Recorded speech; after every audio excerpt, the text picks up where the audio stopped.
this idea is also retained. In the Hrólfs Saga, it is Froti who slays his brother, Halfdan, and marries his widow, Sigrid.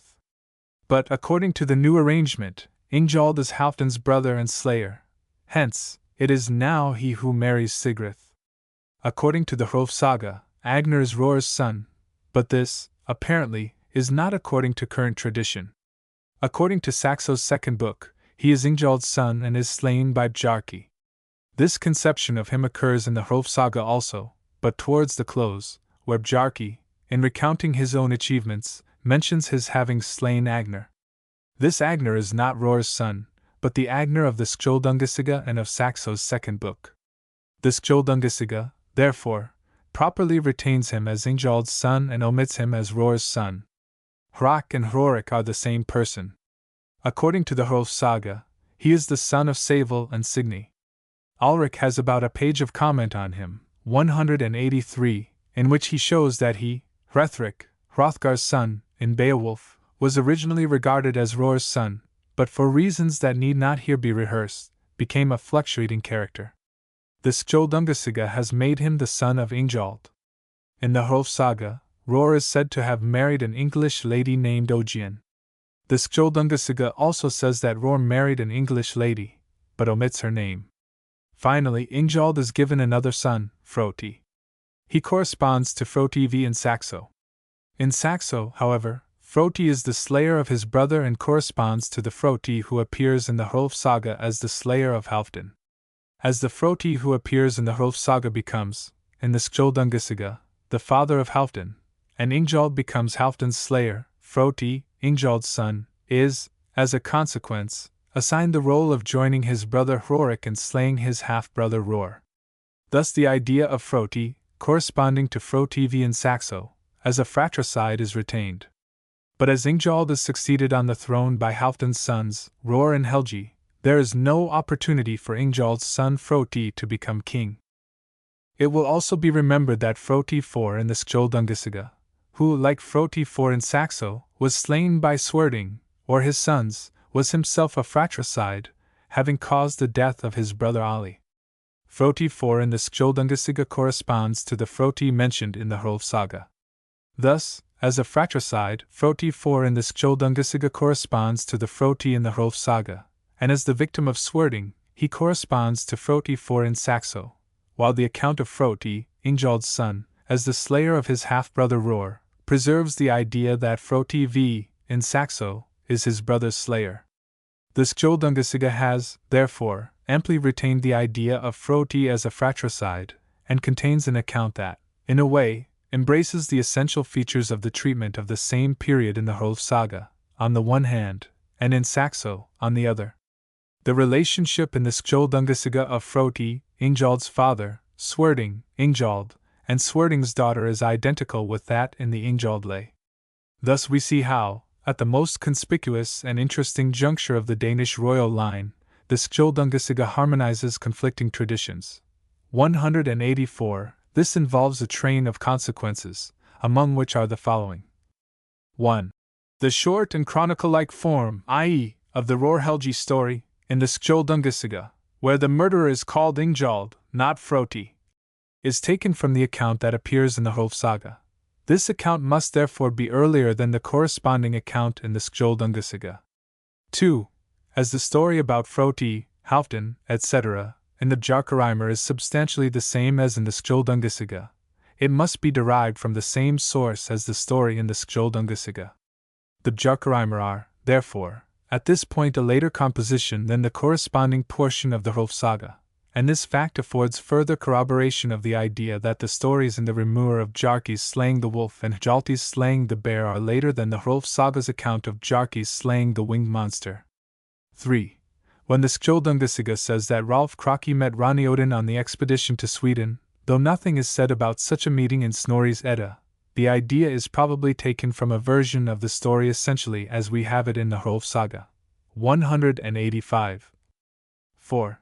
Though the Hrólfs Saga is made up of elements of varying degrees of antiquity and merit, it contains features worthy of more consideration than has generally been accorded them. 5. in discussing the genealogy of the Danish kings in Beowulf and comparing it with that of other documents, 186, it is to be remembered that the Skjoldungasaga has no independent value as an authority in this connection.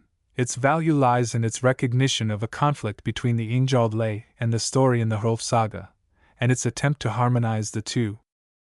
6. On the whole, as Ulrich says, Haver verdiful den islandsk Skjoldungasaga ender den selvfalgelig ikke på alle punkter at fortræk for enver enden kilde. 187. When it disagrees with other documents, its statements should be scanned with care. A little ought to be said about Saxo's treatment of the problem, the solution of which in the Skjoldungasaga has just been considered.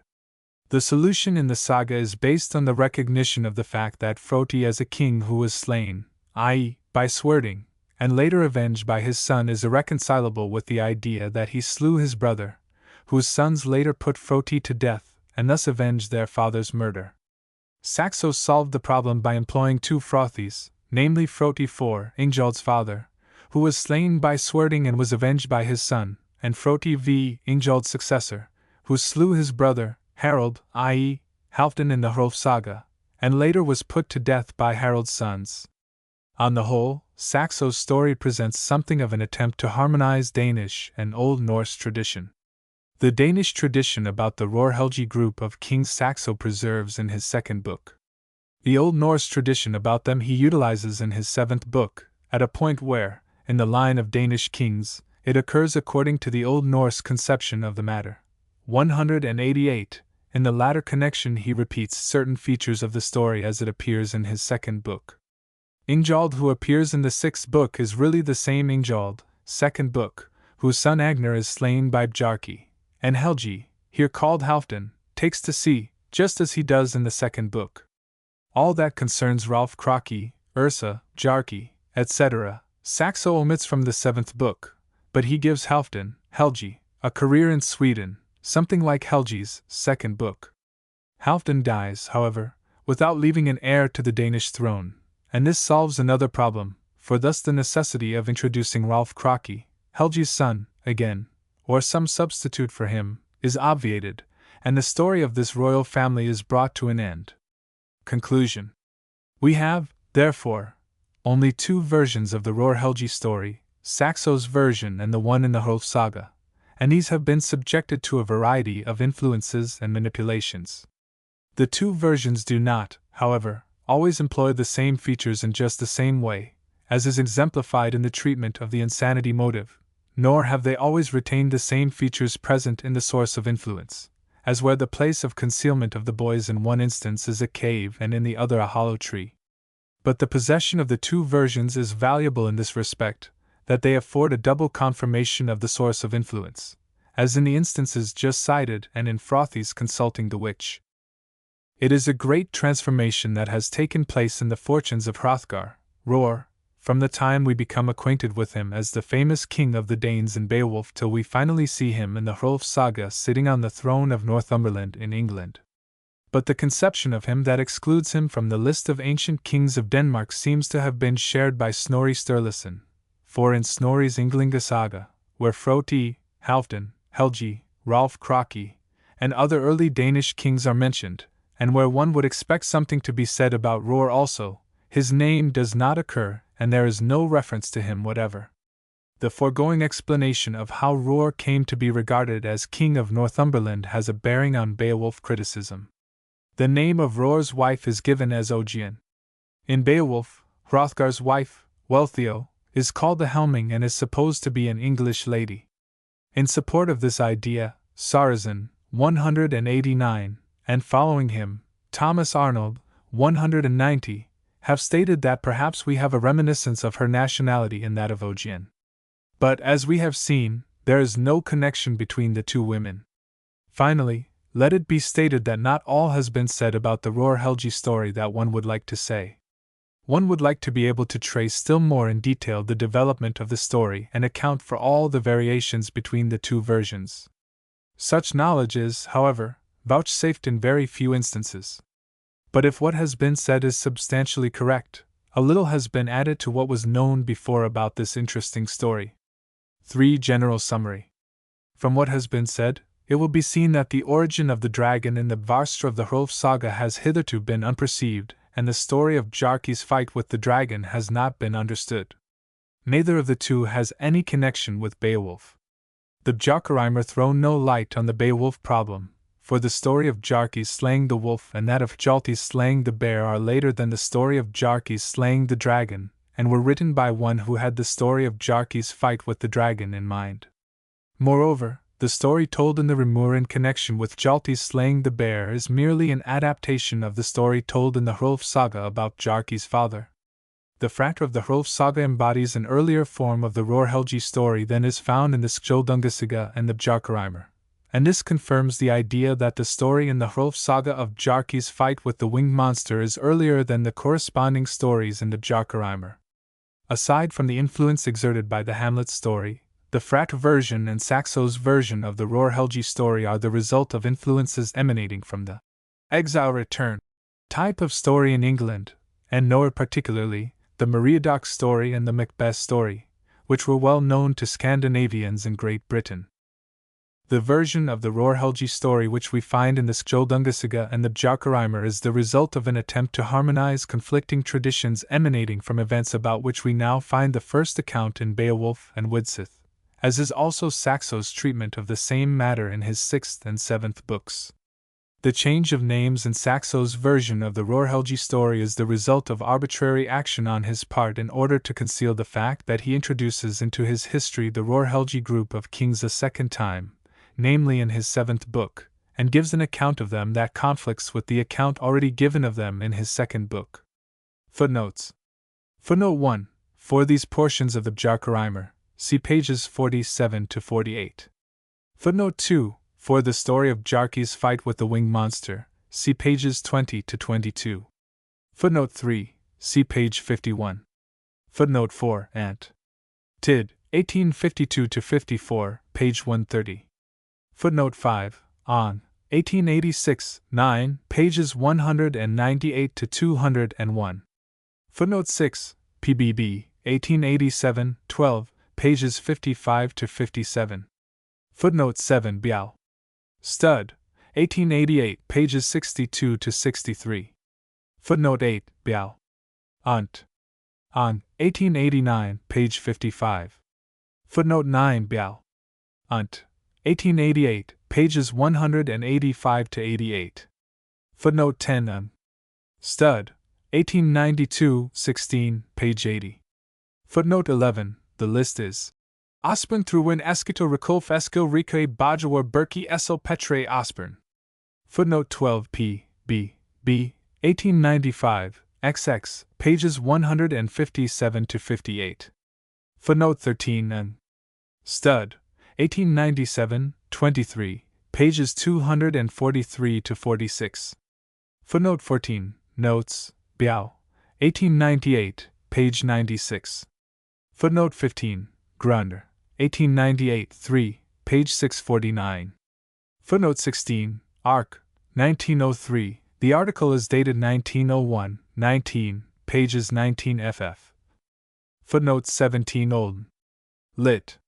Hist. 2, 1901, page 832. Footnote 18. Helt. I. 1903, pages 135 to 36. Footnote 19. Helt. I. Page 135. Footnote 20. Helt. I. Pages 139 to 41. Footnote 21. Helt. Pages 215 to 17. Footnote 22. Helt. I. Page 248. Footnote 23. Hours Bjark. 1904. Intrad. Page 22. Footnote 24. N. Stud.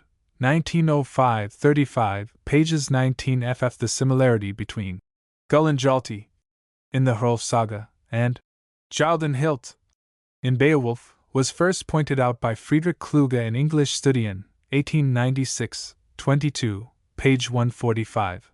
Sarrazin would write, Hjaldan Hilt, the form in which the words appear in Beowulf, in one word and capitalize it, i.e., Gildenhilt. This manner of writing the words brings them nearer in form to Gull and Hjalti, as this word is written in the Hrólfs Saga. Holthausen in his latest edition, 1909, a Beowulf also uses the form Gildenhilt. Lawrence, likewise, identifies Gildenhilt with Gullenjalti, see page 12, as does also Panzer, see page 12. Footnote 25, St. Sag. Eng, 1906, pages 249 ff. Footnote 26, Cam. Hist. Lit. I 1907, pages 29 to 30. Footnote 27, Gesh. Alting. Lit. 1908, page 993. Footnote 28 P. M. L. A. 1909, 24, page 237. Footnote 29 P. M. L. A. 24, page 239. Footnote 30 P. M. L. A. 24, page 231. Footnote 31 P. M. L. A. 24, page 231. Footnote 32 P. M. L. A. 24, page 224. Footnote 33 P. M. L. A. 24, page 223. Footnote 34 P. M. L. A. 24, page 224. Footnote 35, St. Germ. Sag, 1910, pages 366 ff. Footnote 36, St. Germ. Sag, pages 372 to 73. Footnote 37, St. Germ. Sag, page 383. Footnote 38, 18, pages 318 to 19. Footnote 39, see the legendary life of Siward in the following. Footnote 40, Arc, 19, page 199. Footnote 41, Ulrich, Arc, 19, page 205. Footnote 42, Arc, 19, pages 212 to 13. Footnote 43, Arc, 19, pages 205-07. See also Helt, I, pages 215 to 17, in his St. Germ. Sag, page 378, and Panzer calls in question the connection that Ulrich makes between Bjarki's bare ancestry and that of Siward. But Ulrich's theory furnishes the only satisfactory explanation of all the phenomena involved, and is so extremely probable that it must be regarded as correct. Footnote 44, Hours Bjark, pages 59 to 60. Footnote 45, SN. Edition, pages 107 to 10. Footnote 46, see page 95, 3 and note. Footnote 47, Arc, 19, page 211. Footnote 48, Helt, I, page 136. Footnote 49, St. Germ. Sag, page 367. Footnote 50 P. M. L. A.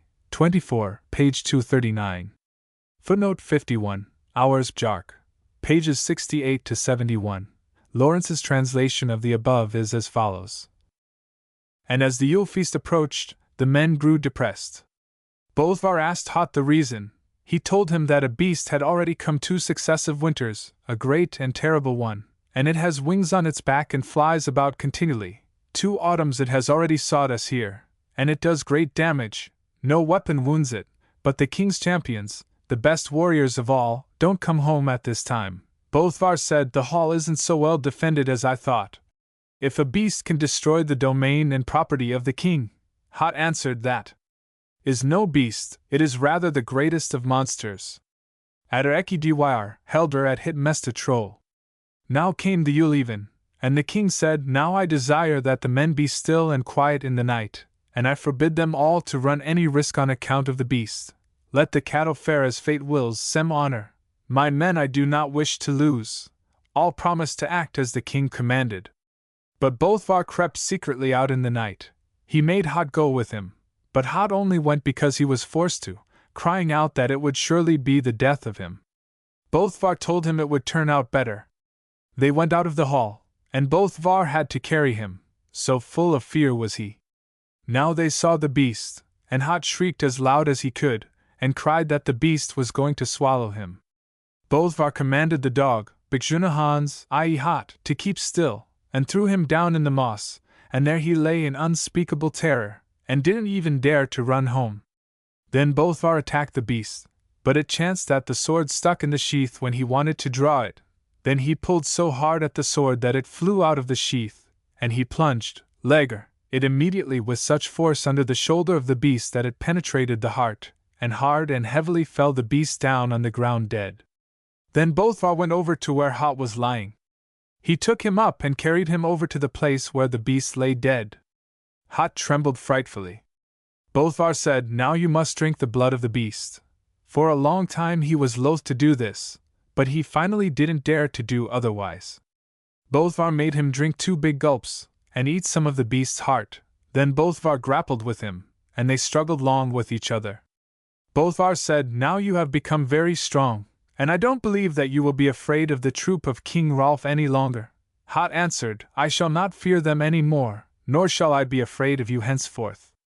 "That is well, comrade Hot," said Bolthvar, "and now will we set up the beast, and arrange it so that the others will think it alive." They did so. Then they went in and were quiet. No one knew what they had done. The king asked in the morning whether they knew anything of the beast, whether it had showed itself anywhere in the night. They told him the cattle were all safe and sound in the folds. The king bade his men see if they couldn't find any indication that it had come thither. The warders obeyed, came quickly back again and told the king that the beast was advancing rapidly to attack the town, Borgen. The king bade his men be courageous, and said each one should help, according as he had courage for it, and proceed against this monster. It was done as the king commanded. They made themselves ready for it. The king looked at the beast and said, "I don't see that the beast moves. But who will undertake the task and attack it?" Bolthvar answered, "A brave man might be able to satisfy his curiosity about this. At very nästa Hrólfs man's forvinnispet. Comrade Hot, destroy this evil talk about you. Men say that there is neither strength nor courage in you. Go up and kill the beast. You see nobody else wants to." "Yes," said Hot, "I will undertake it." The king said, "I don't know whence this courage has come to you, Hot. You have changed marvelously in a short time." Hot said, "Give me your sword Gullinjalti, which you are bearing, and I will kill the beast or die in the attempt." King Hrólf said, "This sword can only be borne by a man who is both brave and daring." Hot answered, "You shall be convinced that I am such a man." The king said, "Who knows whether your character hasn't changed more than appearances show? Take the sword and may you have good fortune." Then Hot attacked the beast and struck at it as soon as he was near enough so that he could hit it, and the beast fell down dead. Bolthvar said, "Look, lord, what he has done." The king replied, "Truly he has changed much, but Hot alone didn't kill the beast, you were the man who did it." Bolthvar said, "It may be so." The king said, "I knew as soon as you came here that only few men could compare with you, but this seems to me your most illustrious deed, that you have made a warrior out of Hot, who appeared little born to great good fortune. And now I wish him called Hot no longer, he shall from this day be named Jalti. Thou shalt be called after the sword Gullinjalti. PML. A. 24, pages 226-27. Footnote 52, Arc. 19, pages 207-08. Footnote 53, see page 7. Footnote 54, Gratis, page 92. Footnote 55, SC Focal, page 65. Footnote 56, SC Focal, page 66. Footnote 57, SC Focal, page 108. Footnote 58, San, page 34. Footnote 59, Event. San, page 10. Footnote 60, Event. San, pages 52-53. Footnote 61. Ebisverid, at Troldkheim Pede ved Nar. Helt. I, page 126. The sunlight is represented as being invariably fatal to trolls. Footnote 62. George Webby Dawson says Pop Tales, in Trod, pages 57-58. The trolls, or, the other hand, i.e., in comparison with the giants, with whom mankind had more to do, were supposed to be less easy-tempered, and more systematically malignant, than the giants, and with the term were bound up notions of sorcery and unholy power. But when Christianity came in, and heathendom fell, when the godlike race of Asur became evil demons instead of good genial powers, then all the objects of the old popular belief, whether Asur, giants, or trolls, were mingled together in one superstition, as no canny. They were all trolls, all malignant, and thus it is that, in these tales, the traditions about Odin and his underlings, about the frost giants, and about sorcerers and wizards, are confused and garbled, and all supernatural. Agency that plots man's ill is the work of trolls, whether the agent be the arch-enemy himself, or giant, or witch, or wizard. It is quite impossible to characterize trolls in detail with unqualified words or phrases. They are usually malignant, though there are instances of their doing men a good turn. They are always very powerful, and are usually very large. It is told of one troll that, had she not made a misstep, she would have succeeded in wading from Norway to Iceland, and of another that the thumb of his glove held 4 bushels, good measure. In some instances, however, it is possible for many trolls to enter one room of an ordinary dwelling house. There are trolls with 3 heads, with 6 heads, with 9 heads, and with 12 heads. Sometimes they are one-eyed, and sometimes they have other characteristics that differentiate them from human beings. In fact, anything with supernatural qualities is apt to be called a troll. As a rule, it is impossible for human beings to cope with trolls except by outwitting them, which often is done. They are inimical to Christianity, and though their depredations may occur on any day of the year, between sunset and sunrise, adventures with trolls, as stated above, are frequently represented as occurring Christmas Eve, and that is the time when particular precaution must be taken to avoid them. Usually it is taken for granted that trolls will not attack the inmates of a house, and people feel perfectly safe so long as they do not venture out. In another type of troll story, however, people expect trolls to invade the house Christmas Eve and attack them, and to avoid injury, the inmates vacate the house for the night, before sunset. Illustrations of these statements are found in such well-known collections of fairy tales as S.C. Focal, Nor. Tales Folk, Hald. Even, Event. San. Footnote 63. This story is in print and was related to the present writer by one who had read it, and though diligent search has failed to locate it again, the writer ventures to reproduce it, for he is certain that it is in existence. Footnote 64. Folk. Hald. Even, PTI pages 66 ff. Footnote 65. St. Germ. Sag. Pages 367 to 68. Footnote 66. Det Holland Gemsogentjehire. Hours Bjark, Intrad, page 22. Footnote 67. Isoleg. Pages 140 ff. Footnote 68. That it was the cattle of King Hrólf that the dragon attacked has been recognized by others. Mullenhoff, Biao. Unt.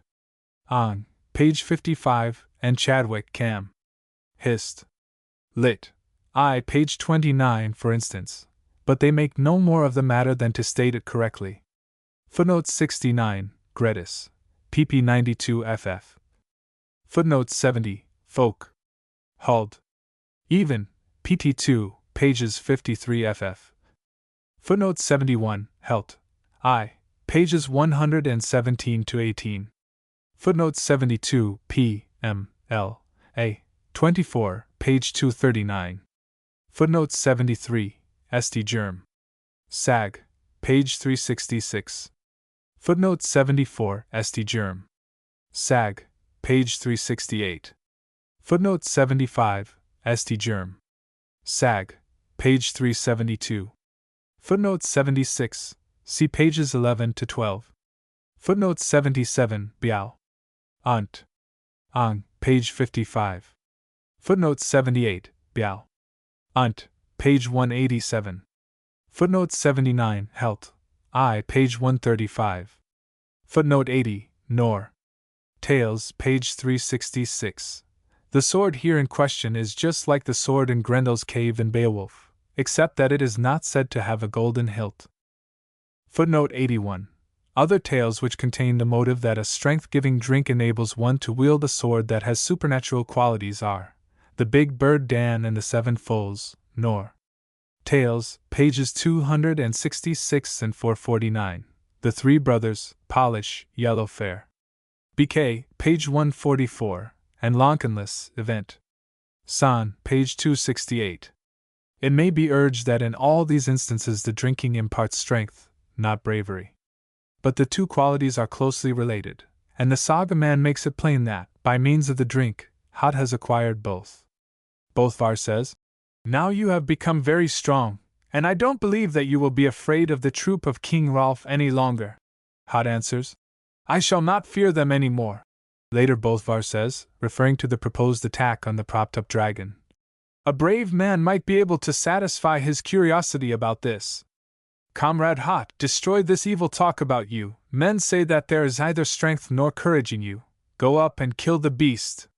"Yes," says Hot, "I will undertake it." The king says, "I don't know whence this courage has come to you, Hot. You have changed marvelously in a short time." From the foregoing and what is said about Hot's wrestling with Bolvar, it is plain that the author has taken particular pains to emphasize the fact that, by partaking of the heart and blood of the dragon, Hot has acquired great strength, the lack of which seems to have been the cause of his cowardice. It seems equally plain that when Hot knocks over the dead propped-up dragon by means of the sword Gullinjalti, which the king explicitly says, can only be borne by a man who is both brave and daring, the purpose is to call particular attention to the fact that it is by wielding the sword that Hot gives proof of the change that has come over him. Regardless of the deceit that has been practiced in connection with the dead dragon, the king is compelled, if he believes what he has said about Gullinjalti, to recognize that Hot has demonstrated by his ability to wield the sword that he is now a man who is both brave and daring. And the king does recognize it, for he says to Bolvar, "You have made a warrior out of Hot." Footnote 82, Hours Bjark, page 100. Footnote 83, LL 1557, 1567, 1607, 1666. Footnote 84, LL 1558, 1569, 1605, 1615, 1663, 1696. Footnote 85, LL 1559, 1573. Footnote 86, LL 1564, 1616, 1667. Footnote 87, L. 1697. Footnote 88 and Stud, 35, page 22. Footnote 89, L. 1697. Footnote 90, LL 1573-74. Footnote 91. The chief of the Wedgergeats took no more of the treasure holdings in the dwelling, though he saw many there, but only the head, and with it, the sword's hilt, brave with gold. The sword had already melted. LL 1612-15. Beow, child. Footnote 92. I bore the hilt thence away from my enemies. LL 1668-69. Footnote 93.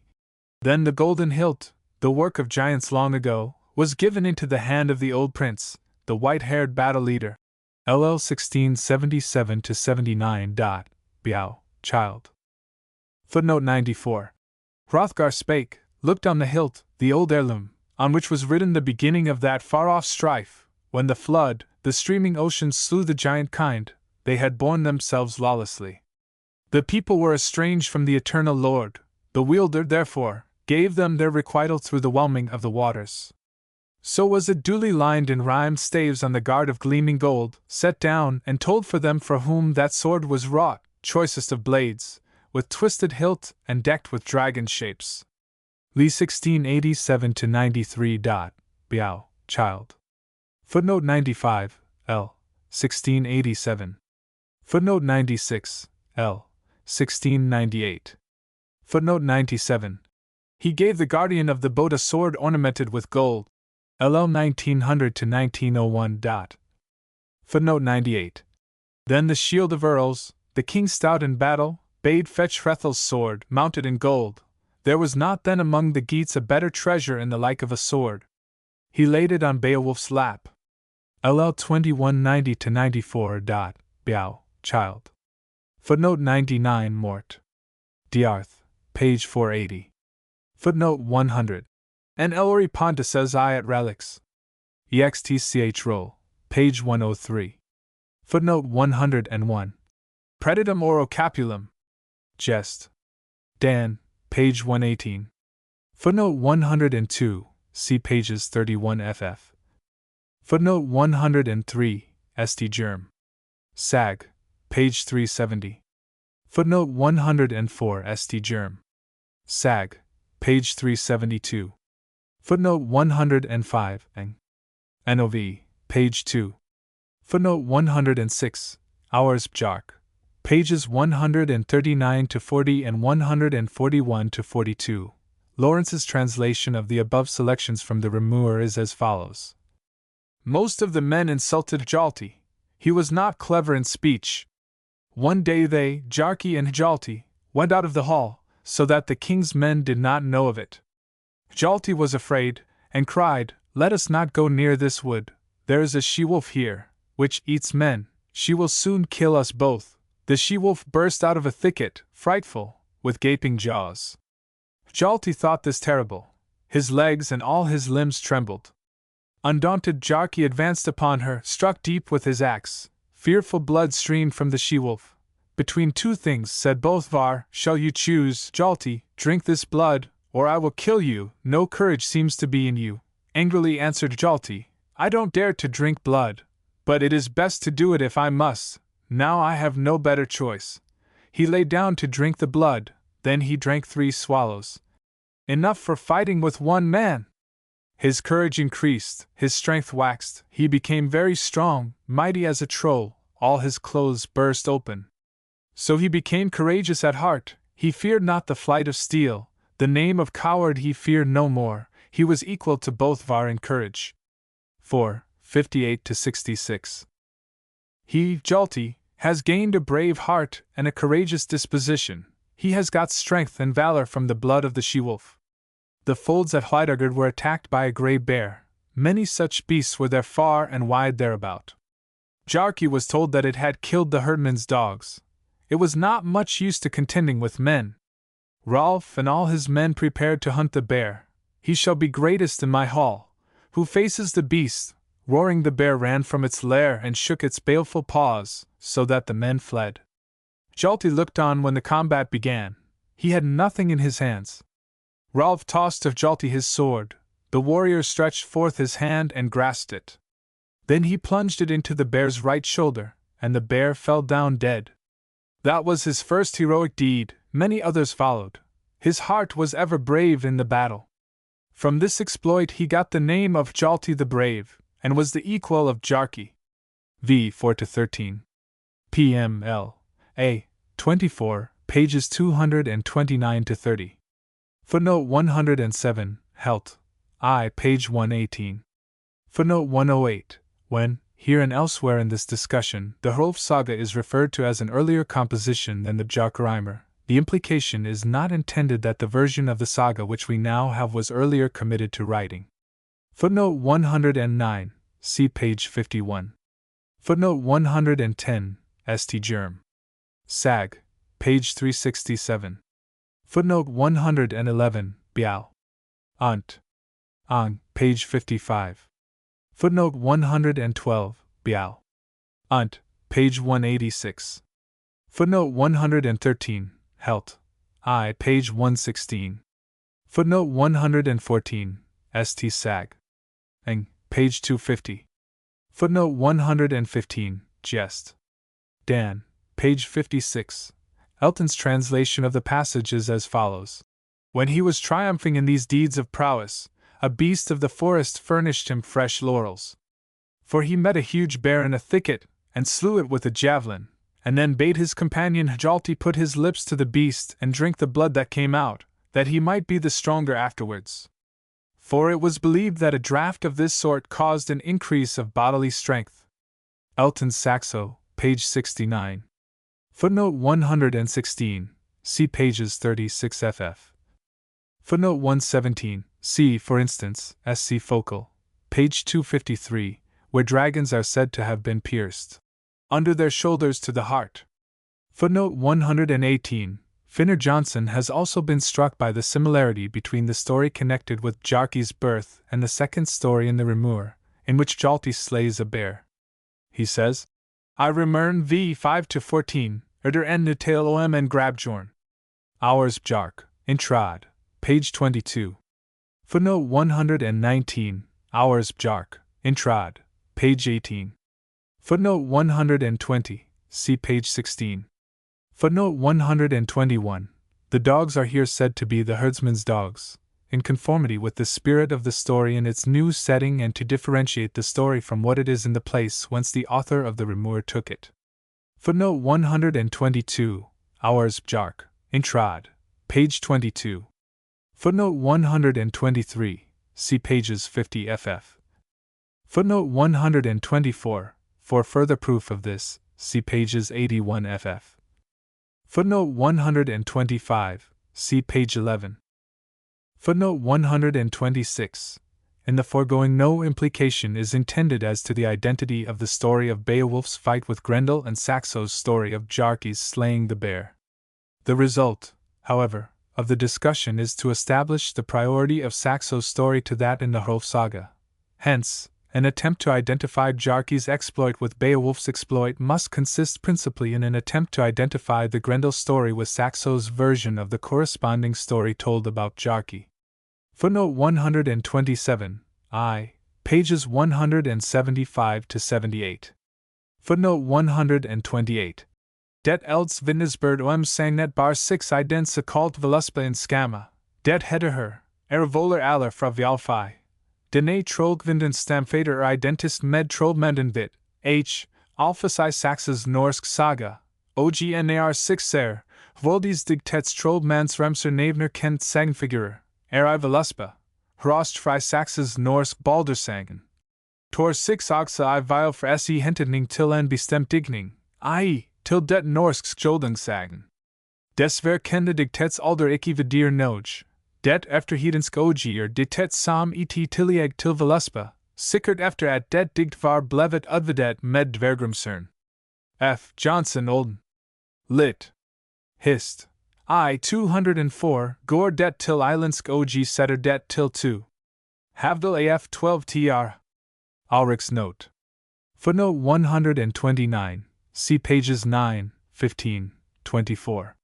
Footnote 130, St. Sag. Pages 120 to 21.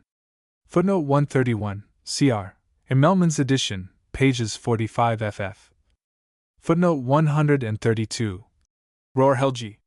Frodas, der Florentius Gegenübersteg und Waldius zu beseitigen sucht, hat zwar als Usurpator in einem ganzen Typus sein verwandten, aber einen formeller Hinsicht auffallend der nordischen Sage von Rohr und Helgi.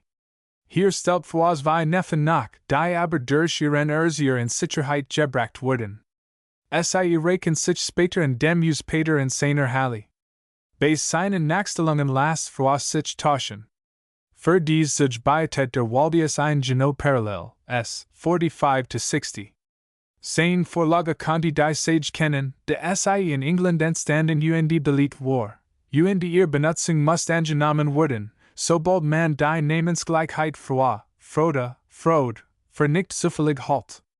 Der Name scheint in England sonst zu fehlen, steht nicht bei Björkman. Hist. Reg. Wald, Intrad, page 52. Footnote 133, St. Sag.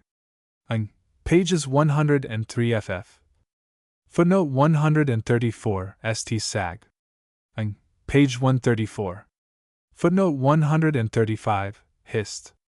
Mare, Intrad, page 30. Footnote 136, St. Sag. Page 139. Footnote 137, see, for instance, Dan. Nor. Rig. Footnote 138, Hist. Mare, Intrad, pages 65 to 67. Footnote 139. The version of the Havelock story here referred to is that contained in Geoffrey I. Gaymar's Estrid de Engels and summarized in St. Sag. Pages 98 to 100. Footnote 140, Hist. Mare, Intrad, page 30n. Footnote 141, see Helt. I. Pages 22 to 23. Footnote 142, Hist. Mare, page 8. Footnote 143, Hist. Mare, page 9. Footnote 144, Hist. Mare, page 8. Footnote 145, Hist. Mare, page 9. Footnote 146, Jest. Dan, page 218. Footnote 147, St. Sag. Ing, page 129. Footnote 148, Hist. Mare, Intrad, page 31. Footnote 149, see pages 86 ff. Footnote 150, a variant of Savel, in the manuscripts is Sivar. Siaurs Bjark, pages 3n and 5n. Footnote 151, Kron, v. page 269. Footnote 152, Kron, v. page 269. Footnote 153, there is something similar to this in Meriadoc. Owen, the princess, marries the King of Scotland. This feature of Meriadoc, besides being in line with Roar's marrying Northry's daughter, points towards Scotland also. Footnote 154, Siward married Elflade, daughter of Ealdred, Earl of Bernish-Nisha in Northumbria, see page 13. Footnote 155, Nor. Hist. I. Pages 180 to 81. Footnote 156, Mac. Intrad. Page 15. Footnote 157, Kron, v. page 274. Footnote 168, quoted by Langebeck and S.C. Rare. Dan 3. Page 291 n. Footnote 159, Ulrich, see page 65. Footnote 160, SKJS. Arb, pages 110 ff.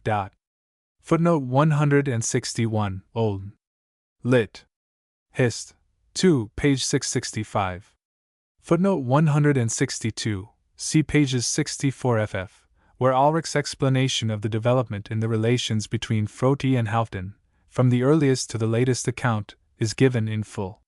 Footnote 163, see page 69. Footnote 164.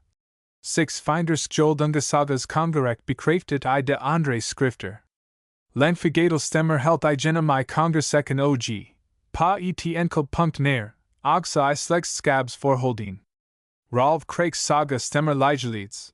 Kun går den sin konj frode til Havdans broder, ikke til Hans Brodersen samda to Andre Kilder. Herverarsiga bar for vansket novel af de mindre vigtig konjoji dronning navn, men har I det hele sam bigning af skjoldungslaten. De pa island beverid olkvad, grottasangen, jarkamo, bravelakvadet og heinlulj stemmer belt med prosaskriften. Ulrich Arb, page 157. Footnote 165, son and successor of Sildus. Footnote 166, said to have been king when Christ was born. Footnote 167, brothers, sons of Lephus. Footnote 168, married to Olaffa, daughter of Vermundus. Footnote 169, chosen king upon the death of Frollo III, when Fridlius II was absent from the kingdom. Footnote 170, son and successor of Frollo III. He defeated Hярnus and later slew him. Footnote 171, Olaf appears here in a disturbing manner, but that Saxo had no clear conception of him is plain from the way he introduces his 7th book. He says, Ingelo quatuor filios fuis, ex eis demc, tribus bello consumptus, oloam solum post patrem regnas, perita rerum prodit antiquitas, quem quidem ingeli seror editum inserto opiniones arbitrio perhabent. Hius actus iudistatus squalor conspersos parum ius de notitia posteritatis apprehendit, extremum duntaxat prudency ius monetum memoria undicaut. Quip cum supremus fadi uribus arctoriter, Frothoni et Haraldo filius consulturis, alterum terris, alterum aquis regi addition pris, int potestatis differentium non diudina usurpation, sed annua vicissitudines sort tiny ubit. Jest. Dan, page 216. Footnote 172, son of Ingjalb, but not his successor on the throne. Footnote 173, Halfdan in Hours and SKJS. Footnote 174, Roar in Hours and SKJS. Footnote 175, Helgi and Hours and SKJS. Footnote 176. Biao. LL 2024-69. Footnote 177. Biao. LL 82-85. Footnote 178. Det Forhold. At det Egenlige Vikingeliv ligger forud for diktet, for os han til 10 de ar. Som dets tilblivelsested. Helt, 2, page 36. Footnote 179. Helt, 2, pages 37-41. Ulrich's notes, of which there are a number, have been omitted. Footnote 180. Later, the statement is made that Roar had a son called Waldar, but the statement causes no difficulty in this connection. First, we observe that when Roar, who is older than Helgi, is slain, Helgi's son, Hrólfs Kraka, becomes sole king of Denmark with no competitor for the throne. Secondly, Arngrim says, Roas. Hujus posteros etsi non reperi in compendio unde regem Dani fragmenta descripsi, tamen genealogium hanc alibi sic ablatum integer ut sequitur visum est contextura. Valderis cone. Munificus, roi predicti filius. Arb, page 139 n. Footnote 181, Halfdan's brother, who, after Halfdan's death, married his widow, Sigrith. Footnote 182, this is not expressly stated, but her appearance and action in the last scene admit of no other conclusion. This is Finnur Johnson's opinion also, see page 95, n. Footnote 183, Helt, I. Pages 173-74.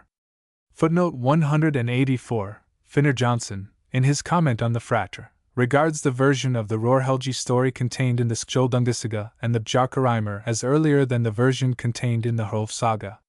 His most significant statements bearing on the matter are as follows. I Skjoldungasaga, der blant de islands kilder har stor spetidning, har six herfor, i.e., instead of Halfdan and Froti, Halfdan og Ingjaldur, der havbrodra, beg soner af kong fri froeni.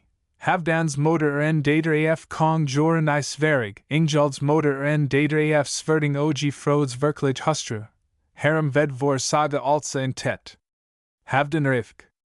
Skj. Gift med en siger, solids ogsai hours, haver hun pludselig dukker op. Deers borner de sam samai sagin, ogsa her signi gift med savel. Ingjald Driebersen broder Havdan og gifter sig med hans anka, Harry finder 6 motivet til at hun later sig indebren med frod I hours, hvilket der star gansk umotiverit. Hours Bjark, Intrad, page 9. The Skjoldungasaga does not, however, say that Ingjald's mother was a daughter of Swerding. It says, Postia ducta alia, Ingjaldum filium legitimum herdem suspit. Arb, page 111. And later it says that Ingjald married Swerding's daughter. The words of the saga are, Ingjaldus Frodonis filius certingi baronis paulo anti commemorati filium in uxorum accipit fermioris gratii, ut omnibus visum, conciliandi ergo. Arb, page 112. This would indicate that Ingjald was not the son of a daughter of Swerding. Footnote 185. Arngrim Tilfoger, at naten eftervar de hosen bond i.e. hrein this gaver de afslag. Footnote. Her treffer 6 sikker det oprendelige forhold, kun et mode med Odin. Hvordis ralvregsvidir, sigziki I nogan af kilden. Det klart herif, at Arngrims fremstilling starsigin nærmer end skj. Hvilket niet kommer af, at snor skulda havudlad det som Arngrim har. Det har været den inger berbedels af skj, som Ulrich visnak med ret har ment at kun pavis, som Arngrims fremstilling beror pa. Finnur Johnson Hours Bjark, Intrad, page 25. Footnote 186. See, for instance, Sarzens Konig Hrodgeir und Sane family, un. Stud, 23, pages 221 ff. Footnote 187, Arb, pages 164. Footnote 188, see page 85. Footnote 189, Biao, Stud, pages 41 ff, and Eng. Stud, 23, page 228. Footnote 190, Notes, Biao, pages 43.